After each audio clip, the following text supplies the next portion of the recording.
भारतातल्या फार सुंदर मंदिरांपैकी ते एक नक्कीच गणलं जाईल. जे आपले सगळे डिवाइन एक्सपिरियन्स आले आहेत, जे आपल्याला लोक भेटली आहेत सगळी, की 1965 साली धूतपापेश्वर गंगेच्या भेटीला गेले होते. पण जसा पाऊस पडेल तसं ते अधिक गरम होत जातं. हे जे मंदिर आहे हे 1000 वर्षापूर्वीचं गव्हर्नमेंट रेकॉर्डेड संपूर्ण भारतातलं एकमेव मूर्ती असणारं मंदिर आहे.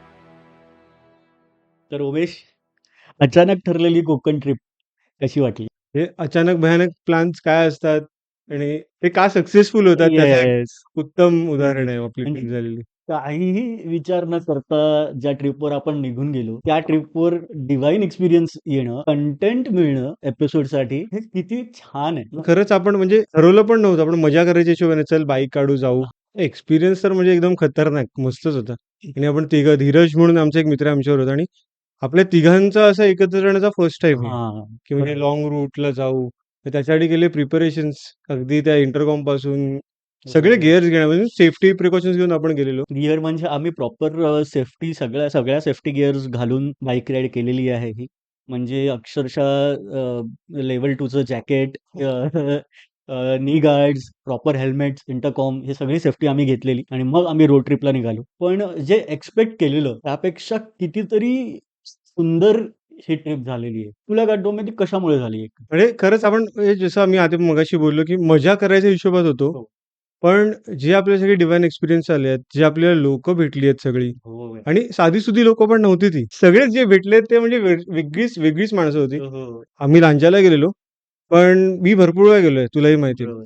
पण अशी ट्रिप फॅमिली बरोबर जाणं आणि फ्रेंड्स बरोबर जाण्यामध्ये पण फरक असतो, आणि खूप प्लस स्पिरिच्युअल जर्नी होणं ही अशा वेमध्ये. अनप्लॅन्ड स्पिरिच्युअल जर्नी म्हणून. आत्ताच हल्लीच जो एक एपिसोड केलेला, त्यात आपण म्हणालेलो त्या एका एप्रिल मे 99चा पण डायलॉग आहे, की कोकणात जन्मायला नशीब लागतं, यायलाही नशीब लागतं तसं. तसंच नशिबानेच ही ट्रिप झाली. आणि कसं आहे, की उमेशचं घर आहे तिकडे. तर आम्हाला त्या सुंदर घरामध्ये राहण्याचा अनुभव आला. कौलारू घर, कोकणातलं थंडीच्या दिवसातलं आल्हाददायक वातावरण, आणि त्यात आम्ही इकडनं बाईकने गेलेलो आणि संगमेश्वरपर्यंत जे रस्ते आहेत ना मुंबई टू कोकणाचे, ते फार छान आहेत आणि अप्रतिम आहेत. पण मला भारावून येतं या ट्रिपबद्दल बोलताना, कारण ॲक्चुअल ट्रिपमध्ये जसं उमेश पण आता म्हणाला, की त्याचं प्लॅन काहीतरी वेगळे होते आणि ती झाली काहीतरी वेगळी. म्हणजे आम्ही अजिबात ठरवून गेलो नव्हतो, की आम्ही देवस्थळांना भेट देणार आहोत म्हणून. पण फक्त जे आपण एक ट्रायपॉड फक्त पॅक करून गेलेलो. हो, फोन्स आपल्याला चांगले आहेत आपल्याकडे, त्याच्यामुळे काही प्रॉब्लेम नाही. पण फक्त हो. ट्रायपॉड होता आणि माईकचा एक सेट. चल मिळालंच तर काहीतरी रेकॉर्ड करू, ह्याच हिशोबात हां. होतो आपण. एकंदरीत 3 देवस्थळं केली आपण. खूप स्पिरिच्युअल आणि डिव्हाइन हे झालेलं आहे. तुला काय वाटतं उमेश, म्हणजे अगदी एकंदरीत? आपण पुढच्या दिवशी काय करायचं, रात्री जेवल्यानंतर 10:30-11 वाजता आपण डिसाईड करायचो आणि हो, झोपायचो. बरोबर. म्हणजे त्याच्यामध्ये असं कुठेच आधी प्लॅन आउट आपण करून गेलो, की पहिल्या दिवशी हा दिवस इकडे ह्या देवळात जाऊ किंवा दुसऱ्या दिवशी ह्या देवळात जाऊ किंवा ही गोष्ट बघायला जाऊ आणि त्याचं. म्हणजे कुठून तरी आपल्याला ते मिळायची जागा, चल ठीक आहे इकडून एवढ्या डिस्टन्सवर, म्हणजे आपण लिटरली एक लूप कंप्लीट करून परत घरी यायचो. एक्झॅक्टली. त्या ह्याच्यामध्ये पण हे सगळे एक्सपिरियन्सेस येणं फार मोठी गोष्ट आहे. बघा, कोकणात जायचं तर पोटोबासाठी जायचं. ठीक आहे. आणि कोस्टल रोड, बाईक्स आहेत म्हणजे कोस्टल रोड करायला हवी. हे सगळे जे मूळ ठरलेल्या रूढी परंपरागत गोष्टी आहेत, त्या करण्यासाठीच आम्ही गेलेलो. तर पहिलं जे मंदिर आम्ही केलं, ते आपण कसं ठरवलं आणि काय वाटतं तुला, आपण कसं गेलो असू तिकडे? संगमेश्वरमधले फार सुंदर, हल्ली रील्सवरती थोडं फेमस झालंय. पांडवांच्या काळातील ते मंदिर आहे, सोमेश्वर म्हणून. आता जो तुम्ही पुढचा भाग बघाल, तर याच्यामध्ये तुम्हाला इकडचे गुरुजी माहिती देतीलच. पण माझं असं मत आहे, की जेव्हा गुरुजी त्या स्थापत्य शैलीबद्दल तुम्हाला सांगतील, तेव्हा प्लीज लक्ष देऊन ऐका. कारण आम्ही जेव्हा त्याबद्दल ऐकलेलं, तेव्हा आम्ही सुद्धा फार आश्चर्यचकित झालेलो. नमस्कार मित्रांनो. आपण आलो आहोत सोमेश्वर मंदिरामध्ये, जे संगमेश्वरामध्ये आहे. आणि आज आपल्यावर गुरुजी आहेत. गुरुजी तुमचं नाव? माझं नाव शंकर महादेव लिंगायत. ओके. आम्ही या मंदिराचे पुजारीच आहोत. अरे वा. हां. आणि ह्या मंदिराबद्दल जर थोडं सांगायचं झालं तर म्हणजे याचा इतिहास नक्की कसा आहे, काय आहे हे इतिहास? मंदिर जे आहे, हे रत्नागिरी जिल्ह्यामध्ये संगमेश्वर तालुक्यामध्ये हे राजवाडी गाव म्हणून आहे. हम्म, हम्म. आणि राजवाडी गाव हे तसं छोटंच आहे. परंतु ही जी वाडी आहे, जिथे मंदिर आहे, ती ब्राह्मणवाडी म्हणून आहे. गरम पाण्याचं कुंड पण आहे, शंकराचं मंदिर पण आहे सोमेश्वराचं. आणि हे मंदिर जे आहे हे पांडवकालीन मंदिर आहे. हे पांडवांनी हे बांधलेलं आहे. हे दगडी जेवढा ढाच्याचं काम आहे हे पांडवांनी केलेलं आहे. आणि लाकडी काम कलाकुसरी जी आहे ही 7व्या शतकातली हेमाडपंथी आहे. तर पूर्वी कसं होतं, ज्यावेळेला हे 7व्या शतकामध्ये काम केलं लाकडाचं, त्यावेळेला मंदिरावरती जो कळस पांडवांनी बांधलं होतं मंदिर, त्यावेळेला तो कळस वरती चढवायचा राहिला. तो कळस खालीच होता. ओके. खाली असल्यामुळं ज्या वेळेला हे लाकडाचं काम केलं 7व्या शतकात, तर त्यांनी त्या ठिकाणी कळसाच्या ठिकाणी लाकूड ठेवलं आणि त्या लाकूड तिथे ठेवलं म्हणून कळस खाली होता. कळस ठेवायचा कुठे? तर त्यांनी मंदिराच्या शंकराच्या नंदीच्या पाठीमागे तो दर्शनासाठी ठेवला. आणि हे डबल गाभाऱ्याचं मंदिर आहे. वरती गणपती आहे आणि खाली महादेवाची पिंड आहे. असं तुम्हाला डबल गाभाऱ्याचं मंदिर कुठेही बघायला मिळायचं नाही. त्याचप्रमाणे हे जे कुंड आहे गरम पाण्याचं, हे गरम पाण्याचं कुंड सुद्धा पांडवकालीनच आहे. पांडवांनीच बांधलेलं आहे ते. आणि तिथपासून म्हणजे पूजेसाठी जे पाणी आहे, तुम्ही आता जे उभे होतात त्या कुंडातील पाणी पूजेसाठी येतं. सकाळ संध्याकाळची 2 वेळ पूजा असते देवाची. आणि ते पाणी सुद्धा तसं ते औषधी पाणी आहे. गंधक जमिनीमध्ये गंधक असल्यामुळे सल्फर, त्याच्यामुळे ते गरम होतं आणि ते कधीही पाणी कमी होत नाही. आत्ता पावसाळ्यामध्ये ते पाणी अधिक गरम असतं. अरे वा. हा, ओके. पण जसा पाऊस पडेल तसं ते अधिक गरम होत जातं. कारण इथे बाजूला नदी आहे. त्या नदीमध्ये पण गरम पाण्याचे झरे आहेत. तर पावसामध्ये कसं नदीला पाणी असतं, त्याच्यामुळे ते झरे दबले जातात आणि इकडे पाणी जास्त उकळतं. वाढतं. आता तुम्ही लांबून जर आलात प्रवास करून तर थकल्यासारखं वाटतं तुम्हाला.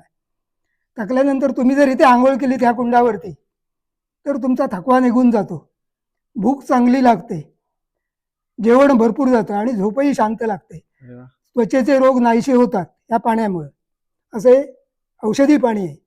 त्याचप्रमाणे या मंदिराच्या शंकराची जी ती पिंड आहे खालच्या गाभाऱ्यामध्ये, तिथे एक भुयार आहे. आणि आमच्या गावामध्येच भवानीगड म्हणून मंदिर आहे. तिथे भवानीचं देऊळ आहे. तिथे आता पौष पौर्णिमेला या भवानीची यात्रा भरते. साधारण किती किलोमीटर आहे इकडून? इथून साधारण तसं ते जवळ आहे, इथून पायवाट आहे फक्त.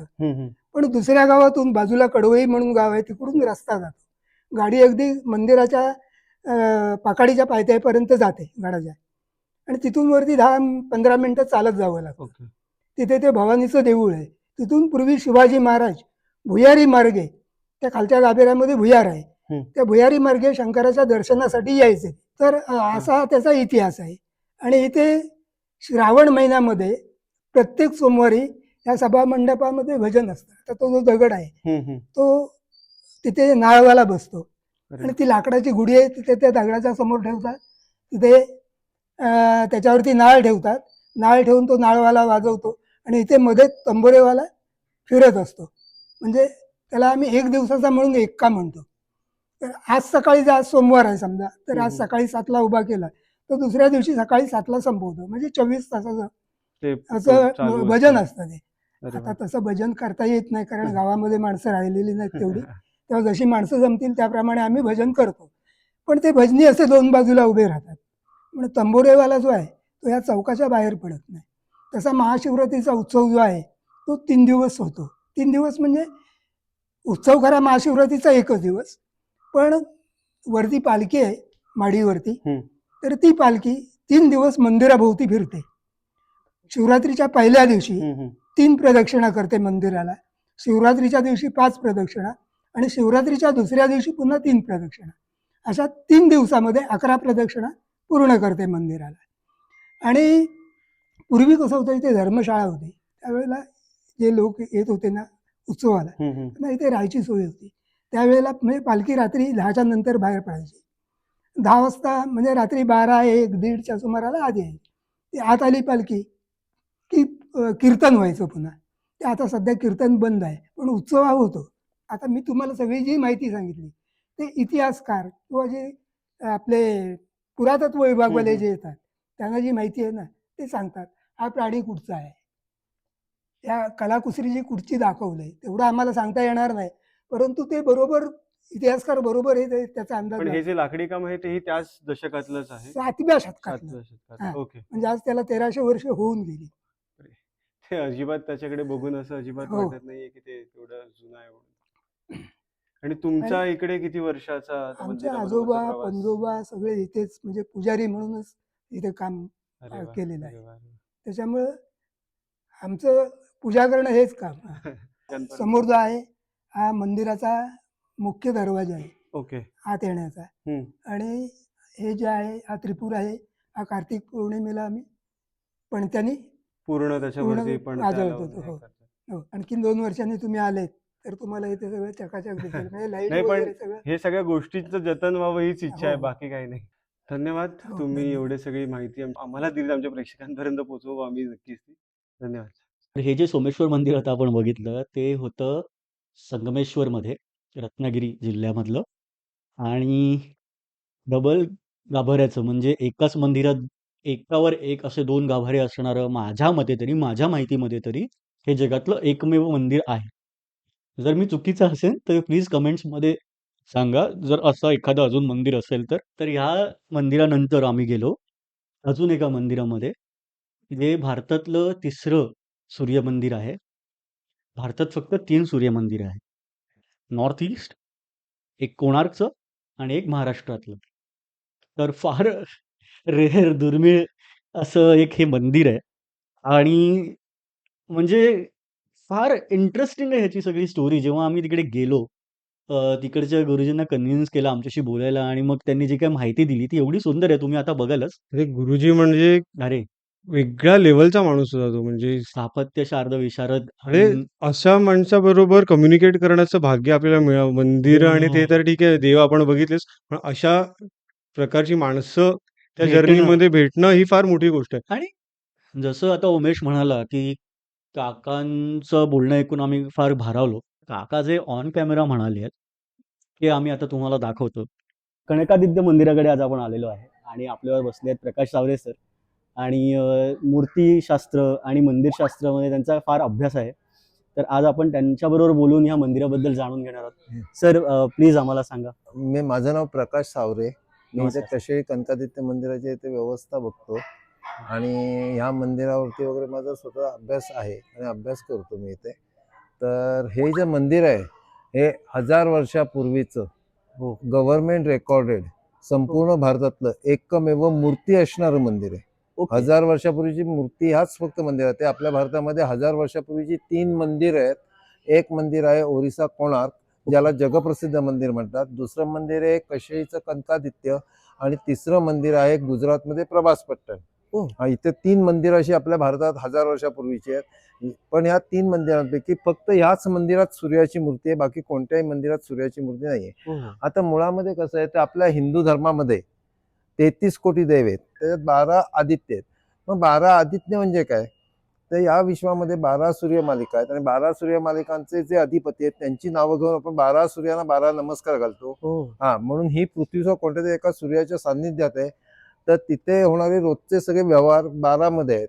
वर्षाचे महिने 12 किंवा राशी 12, प्रत्येकाला असे. तर 12 सूर्य होते. त्यातला हे आदित्य हा सूर्याची ही मूर्ती आहे.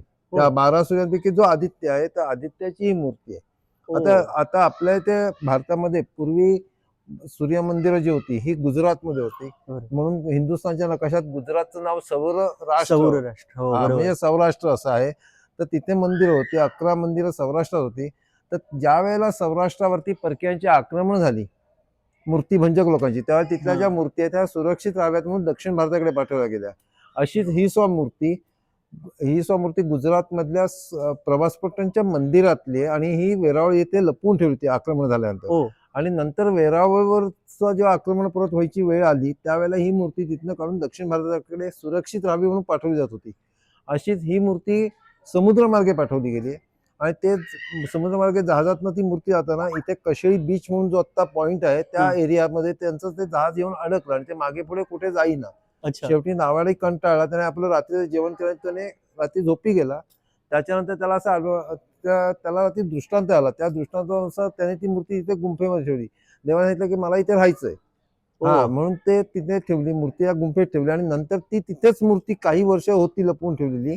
अच्छा. आणि नंतर या कशे गावात कनका नावाची सूर्योपासिका होती. तिला असा दृष्टांत झाला की मी किनाऱ्यावर आलोय. मग त्या बाईंनी गावकऱ्यांच्या मदतीने ते शोधाशोध केली किनाऱ्यावर आणि ती मूर्ती त्या गुंफेमध्ये सापडली. ती मूर्ती इथे आणून स्थापना केली. त्या बाईंचं नाव कनका. कनका. सूर्य आदित्यची मूर्ती. कनका आणि आदित्य कनकादित्य असं नाव आहे. हो. आता याचे वर्षातनं उत्सव होतात तो 2 होतात. एक कार्तिकी एकादशी आणि दुसरा होतो माघ शुद्ध सप्तमी म्हणजे रथसप्तमी. जत्रा हा, वगैरे. जत्रा वगैरे असते. अच्छा. आता हे मंदिर 1000 वर्षापूर्वीचं रेकॉर्डेड आहे हे कशावरून? तर आपल्या इथे इसवी सन 1191 मध्ये शिलाहाराजांचं राज्य होतं. हो. तर शिलाहाराजांचं राज्य होतं कोल्हापूर जवळ पन्हाळा किल्ला आहे. त्या किल्ल्यावरती त्यांची राजधानी होती. आणि अच्छा. त्यावेळेला इथे शिलाहारराजे गंडरादित्य द्वितीय हे राज्य हो. करत होते. आणि त्यांनी त्या राज्य करत असताना त्यावेळेला ह्या कशी गावामध्ये हे मंदिर अस्तित्वात होतं. ते आतलं जे पायऱ्यांपासून आतमध्ये आहे हां. ते जुनं मंदिर आहे. तर ते हा सभामंडप हा नवीन आहे. अच्छा. हा, आणि ते जुनं आहे. तर त्या मंदिराचे व्यवस्था बघणारे त्यावेळेला गोविंद भट्ट भागवत नावाची एक व्यक्ती होती. ती फार हुशार होती. त्यांनी त्यावेळेला काही व्यवस्था लावल्या त्या मंदिराच्या आणि त्या व्यवस्था शिलाराजाच्या कानापर्यंत गेल्या होत्या. ज्या त्यांनी लावलेल्या व्यवस्था आजही चालू आहेत हा हो. सगळ्या. तर त्या शिलाराजांच्या कानावर गेल्या. त्या शिलाराजे स्वतः इथे समुद्र स्नानासाठी कशेला आलेले होते. त्यावेळेला गोविंद भट्ट भागवतांची भेट घेतली आहे आणि त्यावेळेला त्यांनी त्या व्यवस्था समजून घेतल्यानंतर ते एवढे प्रभावित झाले की त्यांनी कशेळी गाव गोविंद भट्ट भागवतांना इसवी सन 1191 मध्ये इनाम दिला. हो. आणि इनाम पत्र म्हणून त्यांनी ताम्रपट दिलेला आहे. हा 3 पानाचा ताम्रपट आहे. 7.5 किलो वजनाचा तो आहे. तर त्याच्यामध्ये 3 गोष्टींची नोंद आहे. तर ह्याचं ताम्रपटाचं भाषांतर गौरी माहुरीकर या मुंबई विद्यापीठाच्या संस्कृत विभागाच्या प्रमुख होत्या. त्यांनी त्याचं भाषांतर केलं होतं. त्याच्यामध्ये 3 गोष्टी अशा आहेत की एक गोष्ट अशी आहे की कशेळगाव जो गोविंद भट्ट भागवतांना इनाम दिलाय त्याच्या चारीबाजूच्या सीमा कोणत्या त्याच आज रेकॉर्ड आहेत गव्हर्नमेंटच्या. हो. दुसरी गोष्ट ते स्वतः राजाची सगळी वंशावळ दिली, कुठून आले काय आले. आणि तिसरी गोष्ट म्हणजे त्यांनी असे केले की रोज इथे 12 ब्राह्मणांना शिधा आणि वर्षाला 32 टंक मदत पद्मटंक शिलाराजांचं नाणं जे होतं अच्छा. चलन ते पद्मटंक होतं. ते तुम्हाला बघता येईल कुठे तुम्ही जर गेलात तर लोकमान्य टिळक स्मारक हां. गव्हर्नमेंटची लायब्ररी आहे चिपळूणमध्ये. हां. तिथे प्रकाश देशपांडे म्हणून आहेत त्याचे इन्चार्ज. अच्छा. हा, तर तिथे तुम्हाला ते बघता येईल. ते पद्मटंक नाणं तिथे आहे. तिथे तुम्हाला ते बघता येईल नाणं जाऊन तुम्हाला ते पद्मटंक असे 32 टंक फक्त या देवस्थानला वर्षाला मदत अशी त्यांनी डिक्लेअर केली होती. आज आम्हाला भारत सरकार वर्षाला 32 रुपये पाठवतं म्हणजे वर्षाला 32 टंक होते. ते 32 रुपये झाले. आता रुपये झाले आपल्याकडे. पूर्वी टंक झाले. नंतर टंकात भोजराजाचं चलन वेगळं आलं. परत मोगलांचं चलन वेगळं आलं. परत शिवाजी राजांचे होन आले. त्याच्यानंतर आता रुपये आले. तर 32 हा आकडा कायम ठेवून सरकारने 32 रुपये आम्हाला अजूनही मदत देतं सरकार. त्यामुळे सेंट्रल गव्हर्नमेंटलाही मान्य आहे की इसवी सन 1191 पूर्वीचं मंदिर आहे. म्हणून आम्ही 1000 हो. वर्षापूर्वीचं तुम्हाला मंदिर सांगतो. हो. आता आपण गोसावी भटांबद्दल बोलू. हा, जे गोविंद भट्ट हां, भागवत. गोविंद भट्ट भागवत. तर त्यांच्या ज्या तुम्ही व्यवस्थापनाबद्दल बोललात जे अजूनही चालू आहे हां. त्याच्याबद्दल थोडी असं माहिती? आता ही जी व्यवस्था आहे बघा इथे वर्षाला तेल लागतं. तर हो. इथे शेजारी तेलीवाडी आहे. अच्छा. तर त्यांना काही जागा दिलेल्या आहेत देवस्थानकडनं पूर्वीच्या राजांनी. आणि त्या ज्या याच्या बदल्यात त्यांनी देवस्थानाला लागणारं तेल द्यायचं. पूर्वी ते तेल तेवढं पुरत होतं. आता पुरत नाही. पण ते हो. आणि पूर्वी घाणे असायचे. राईट. उंडलाचं तेल बनवायचं. कडू तेल म्हणतात त्याला. हो. हा, तर ते इथे घाणे होते. आता घाणे अस्तित्वात नाहीये. पण ते तेल आणून ते दरवर्षीप्रमाणे आपलं जे पूर्वी द्यायचे तेवढं तेल आणून देतात. आम्हाला अच्छा. देवस्थानला घ्यावं लागतं वेळकर. पण ते त्यांची प्रथा आहे ती चालू आहे. अच्छा. हा, तेवढं ते तेल आणून देतात. किंवा इथे जे एक कंपाऊंड आहे हा परिसर आहे हा साफसफाई करायला एक 3-4 वाड्या आहेत तिथल्या. अच्छा. त्यांना काम दिलेलं आहे. त्याच्याबद्दल त्यांना तांदूळ द्यायचे. हो. ते तांदूळ दिले जातात आणि त्याच्याबद्दल ते हे करून जातात. मग अच्छा. पूर्वीचे जेवढे तांदूळ आहेत तेवढे तांदूळ दिले जातात. जास्त दिले जात नाहीत आणि त्या पद्धतीने ते येऊन आपलं काम म्हणून करून जातात. अशा प्रकारच्या व्यवस्था. मंदिराची व्यवस्थापना तर फारच छान दिसते. पण छान माहिती होती सर. हं. ऍक्च्युली फार मजा आली. कधीतरी एखादा ना वेळ काढून तुमच्या पूर्ण जी मंदिर शास्त्राबद्दलची तुमची जी Right. हे आहे, एवढी माहिती आहे ती ऐकायला आम्हाला खूप आवडेल. हो. आम्ही पुन्हा येऊ तुमच्याकडे. हो, थँक्यू चालेल. सो मच अच्छा. आम्हाला हो. एवढी हेल्प केल्याबद्दल. हो, अच्छा. धन्यवाद. सुंदर अशा कशेळी बीचच्या बाजूला हे मंदिर आहे आणि काकांचा व्हिडिओ तुम्ही बघितलाच असेल. तर त्यांनी जी इन्फॉर्मेशन दिली त्याच्यावरून तुम्हाला कळलंच एकंदरीत त्या मंदिराची स्थापत्यशैली, त्या मंदिराचा इतिहास कसा आहे. म्हणजे त्यांनी त्यांचे व्यवहार कसे होतात त्याच्याबद्दलही गोष्टी सांगितल्यात. आणि अजून एक गोष्ट सांगायची म्हणजे अ, जसं आम्ही म्हणतोच आहोत की कोकणातली मंदिरं फार अप्रतिम असतात, सुंदर असतात. तसं हेही मंदिर आहेच. पण ह्या मंदिराला थोडी फंड्सची गरज आहे. माझं असं निवेदन आहे तुम्हाला कळकळीचं, की प्लीज कनकादित्यला भेट द्या एकदा. आम्ही आता पुढे एक स्क्रीन शेअर करतोय तुमच्याबरोबर. तर त्याच्यावर तुमच्या इच्छाशक्तीनुसार तुम्ही डोनेट करा. आमची अजिबात जबरदस्ती नाही किंवा मंदिराचीही अजिबात जबरदस्ती नाहीये.